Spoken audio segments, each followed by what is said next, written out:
எல்லாருக்கும் வணக்கங்க. இன்னைக்கு சட்டமன்றத்தில் நடந்த கூட்டத்தில் ஆளுநர் உரை மீது நம்ம நன்றி தெரிவிக்கும் ஒரு தீர்மானம் தான் இன்னைக்கு. அதே மாதிரி மேகதாதுல அணை கட்டுவதை ஒட்டுமொத்தமாக சட்டமன்ற உறுப்பினர்களும் ஒரு மனதாக ஏற்றுக்கொண்டு அந்த தீர்மானம் வெகு சிறப்பாக வெற்றிகரமாக முடிக்கப்பட்டிருக்கிறது. அது மேகதாதுல அணை கட்டக்கூடாது என்பதை ஒட்டுமொத்த சட்டமன்ற உறுப்பினர்களுமே ஏற்றுக்கொண்டு முழு மனதோடு அந்த தீர்மானம் நிறைவேற்றப்பட்டிருக்கிறது என்பதை நாம் வரவேற்கிறோம். தேசிய முற்போக்கு திராவிட கழகமும் அந்த தீர்மானத்தை நாங்கள் வரவேற்று நான் சபையில் பேசினேன். அடுத்தது நாம பேச வேண்டிய சப்ஜெக்ட் இன்னைக்கு இரங்கல் தீர்மானம் நிறைவேற்றப்பட்டது. அனைவருக்குமே இரங்கல் தீர்மானம் நிறைவேற்றணும், அவங்க ஆன்மா சாந்தி அடையணும்னு நான் வேண்டிக்கிறேன். அதற்கு அடுத்தது ஆளுநர் உரை மீது நம்ம நன்றி தெரிவித்து ஒரு அறிக்கை இருக்கணும், நம்மளுடைய ஸ்பீச் அதுல இருக்கணும். ஆனா இன்னைக்கு நான் சட்டமன்றத்தில் பார்க்கிறேன், எக்ஸ்டென்ஷன் ஆகி போயிட்டே இருக்கு. ஸோ அங்க பேசுறது எல்லாருமே நம்ம பார்த்தா ஒரு தனி கட்சியினுடைய துதிப்பாடலும் தனி தலைவர்களை பற்றி துதிப்பாடல்களும் தான் அங்க அதிகமா இருக்கு. பேரவைத் தலைவர் அவர்கள் பல முறை சொன்னாரு, இது ஆளுநர் மீது நம்ம நன்றி தெரிவிக்கிற தீர்மானம், அதை பத்தி நீங்க பேசுங்கன்னு. பட் இன்றைக்கு வரைக்கும் இப்ப வரைக்கும் தனி மனித துதிப்பாடல்களும் தனி கட்சியின் துதிப்பாடல்கள் மட்டும்தான் அங்க போயிட்டு இருக்கு. இது ரொம்ப ரொம்ப எனக்கு மனசுக்கு கவலை அளிக்கிற ஒரு விஷயமா நான் அதை பார்க்கிறேன். என்ன சப்ஜெக்ட் இன்னைக்கு பேசணுமோ அந்த சப்ஜெக்டை பேசாம டைவர்ட் ஆகி வேற வேற வேற சப்ஜெக்ட் போயிட்டே இருக்கு, இன்னும் போயிட்டே இருக்கு. இது எப்ப முடியும்னு எனக்கே தெரியல.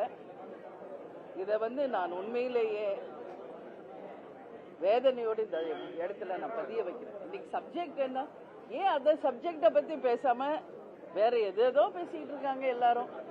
அது மட்டும் இல்ல, அதுக்கு வெறும் துதிப்பாடல்கள் தான் இருக்கு.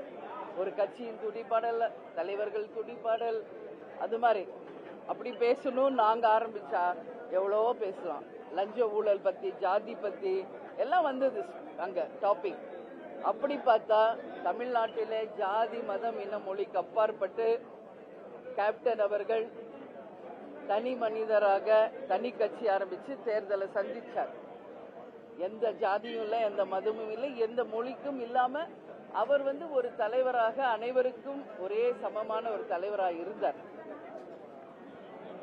அதே போல படித்த படிக்காத ஏழைகளுக்கு வேலை வாய்ப்பை உருவாக்கணும் சொன்னார். வறுமை கோட்டிற்கு மக்கள் இல்லை என்ற நிலையை உருவாக்கணும் என்ற பல்வேறு கொள்கைகளை நாம அன்னைக்கு சொன்னோம்.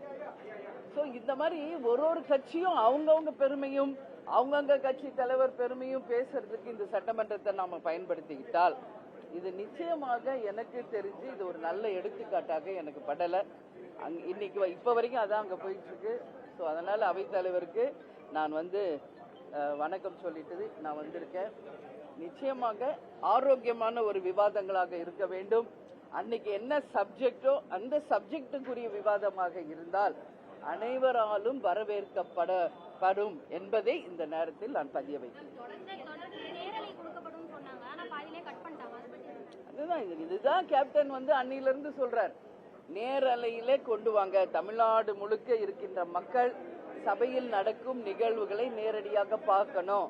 இன்னைக்கு அப்பதான் மக்களுக்கு தெரியும். இப்போ இங்க நான் இதையும் இன்னைக்கு பதிய வச்சேன். இன்னைக்கு இந்த சபை நடக்கிறது யாருடைய பணத்துல? மக்கள் வரி பணத்துல தான் இங்க சட்டசபையே நடக்குது.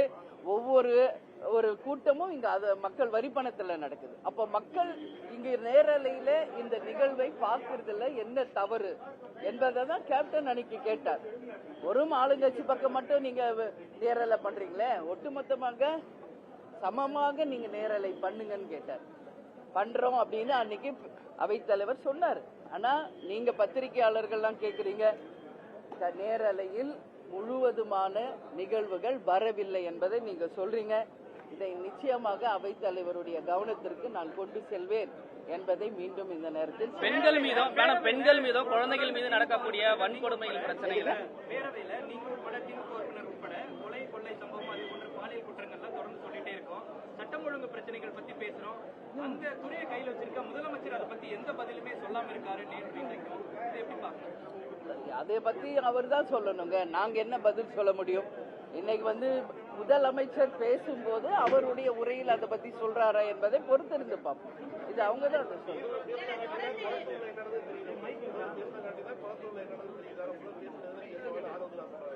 அது ஆதவ வச்சுட்டு நீங்க கேளுங்க. மத்தவங்க பேசுறதை பத்தி தயவு செஞ்சு என்கிட்ட கேட்காதீங்க. என்ன மக்களை பத்தி நாட்டுக்கு பத்தி பொதுவானதை பத்தி என்கிட்ட கேட்க. ஒவ்வொரு இண்டிவிஜுவல் பர்சன் ஒவ்வொன்னு சொல்லுவாங்க. அதுக்கெல்லாம் பதில் நான் எப்பவும் சொல்ல மாட்டேன். விஷயமா கொடுத்து கூட முதலமைச்சர் தெளிவான பதில பேரவையில சொல்லவே இல்லை. கர்நாடகாவுக்கு போயிட்டு வந்திருக்காரு, காங்கிரஸ் கட்சியில கூட்டணியில வச்சிருக்காரு. ஆனா ஒரு தெளிவான ஒரு நிலைப்பாடு இல்லாம இருக்கு. நாங்க தான் இப்ப டெய்லி பிரஸ் சந்திக்கிறோங்க. இந்த பதில நீங்க அவங்க கிட்ட கேட்கணும். மேபி டியூஸ்டே முதலமைச்சருடைய பதில் உரை இருக்கு, அதுல ஏதாவது சொல்றாரா என்பதை பார்ப்போம். ஆனால் மேகதாதுவில் அணை கட்டுவதை நிச்சயமாக ஏற்றுக்கொள்ள முடியாது என்பது தீர்மானம் நிறைவேற்றப்பட்டிருக்கிறது. அது மட்டும் இல்ல, இன்னைக்கு நான் ஸ்ட்ராங்கா சொல்லியிருக்கேன். எப்ப பார்த்தாலும் தமிழ்நாடு மட்டும் மற்ற எல்லா ஸ்டேட்டுக்கிட்டையும் கேட்டுக்கிட்டே இருக்கணுமா? கேட்டுக்கிட்டே இருக்கணும். இதுக்கு என்ன தீர்வு? சுதந்திரம் வாங்கின காலத்துல இருந்து 2026 வரைக்கும் நம்ம கர்நாடகா கிட்ட கேட்டுக்கிட்டு இருக்கோம், கேரளா கிட்ட கேட்டுக்கிட்டு இருக்கோம், ஆந்திரா கிட்ட தண்ணிக்காக கேட்டுக்கிட்டு இருக்கோம், இன்னும் கேட்டுக்கிட்டு தான் இருக்கிறோம். அதே மாதிரி மீனவர்கள் பிரச்சனைக்கு இலங்கையில கேட்டுக்கிட்டு இருக்கோம், பேசிக்கிட்டு இருக்கோம். இதேதான் நடந்துகிட்டு இருக்கு. என்ன தீர்வுன்னு தான் தெரியலன்றத நான் இன்னைக்கு பதிய வச்சேன். ஆட்சிகள் தான் மாறுது, எந்த காட்சிகள் மாறல. இதான் உண்மை. அதனால நான் என்ன சொல்றேன், மற்றவர்களை நாம் கேட்பதை விட்டு தமிழ்நாடே தன்னிறைவு பெற்றதாக, அது மின்சாரமாக இருந்தாலும், தண்ணீராக இருந்தாலும், வேலை வாய்ப்பாக இருந்தாலும், எல்லாத்துக்கும் தன்னிறைவு பெற்ற ஒரு மாநிலமாக தமிழ்நாடு வர வேண்டும் என்பதுதான் என் கருத்து. அதுதான் கேப்டன் அவர்கள் கருத்து, அதுதான் தேமுதிகவின் கருத்து. இதை நான் அவையில இன்னைக்கு பதிய வைத்திருக்கிறேன். அது போன்ற ஒரு மாற்றத்தை தான் மக்கள் எதிர்பார்க்கிறார்களே ஒழிய இங்க ஆட்சிகள் மட்டும் மாறிக்கிட்டு காட்சிகள் மாறாம இருக்கிறதை மக்கள் எதிர்பார்க்கவில்லை. அப்படி கிடையாது. அன்னில இருந்து இன்னைக்கு வரைக்கும் கேட்டுக்கிட்டு தானே இருக்கும். சுதந்திரமானதுல இருந்து இன்னைக்கு வரைக்கும் நீங்க ஒரு எக்ஸாம்பிள் எடுத்துக்கங்க. ஒவ்வொரு முறையும் காவேரி தண்ணிக்காக போய் கர்நாடகா கிட்ட கேட்கிறோம். மேகதாதுல அணை கட்டக்கூடாதுன்னு சுப்ரீம் கோர்ட்ல கேஸ் போடுறோம். அவங்க ஸ்டே கொடுக்கறாங்க. மீறி அவர் சிவகுமார் இப்ப முதல்வர் சொல்லிட்டு தான் இருக்காரு. அதே மாதிரி முல்லை பெரியாறு டேம்ல அந்த உயர்வு கம்மி பண்ணணும்ன்றோம். அதுவும் தொடர்ந்து நடக்குது. மீனவர்கள் பிரச்சனை இது வரைக்கும் ஓயல. எல்லா பக்கமும் எல்லா பிரச்சனையும் தொடர்ந்துட்டு தான் இருக்கு. அலைகள் ஓய்வதில்லை என்பது போல் தமிழக மக்களின் பிரச்சனைகளுக்கும் ஓய்வில்லை. இதைத்தான் மாறணும். தன்னிறைவு பெற்ற ஒரு மாநிலமாக தமிழகம் இருக்கணும் அப்படின்னு தான் இன்னைக்கு நான் பேசியிருக்கேங்க. அதுதான் என்னுடைய இன்னைக்கு அவையில் நான் பேசியது. நன்றி, வணக்கம்.